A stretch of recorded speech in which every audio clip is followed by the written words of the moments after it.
Hi friends, అందరికీ నమస్తే. Welcome back to my channel. జాంకాయ ప్రతిరోజు ఒక జాంకాయ తినడం వల్ల అనేక ప్రయోజనాలు కలుగుతాయి. అయితే మనకు రెండు రకాల జాములు కనిపిస్తాయి. తెల్ల జాంకాయ సాధారణంగా లేత ఆకుపచ్చ నుండి పసుపు రంగులో ఉంటుంది. వీటి రుచి కాస్త వగరుగా తీపిగా అనిపిస్తుంది. వీటిలో vitamin C, dietary fibre, antioxidant ఇందులో అధికం. పింక్ జాంకాయలో విటమిన్ సితో పాటు లెకోఫియన్ అనే యాంటీ ఆక్సిడెంట్ అధికంగా ఉంటుంది.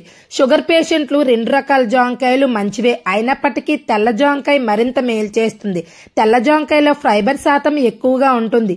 ఇది జీర్ణక్రియ నెమ్మదిచ్చి తద్వారా రక్తంలో షుగర్ లెవెల్స్ ను పెరగకుండా చేస్తుంది. పింక్ జాములో ఉండే యాంటీ ఆక్సిడెంట్ మెటబాలిజాన్ని మెరుగుపరుస్తాయి. గుండె ఆరోగ్యానికి, కంటి చూపు మెరుగుపడడానికి పింక్ జామ్లో ఉండే లైకోఫియన్, కెరోటినాయిడ్స్ ఎంతగానో ఉపయోగపడతాయి. నా వీడియో కనుక మీకు నచ్చినట్లయితే నా ఛానల్ లైక్ చేయండి, షేర్ చేయండి, సబ్స్క్రైబ్ చేసుకోండి. మరిన్ని మంచి మంచి వీడియోలు అప్లోడ్ చేస్తాను. Thank you for watching.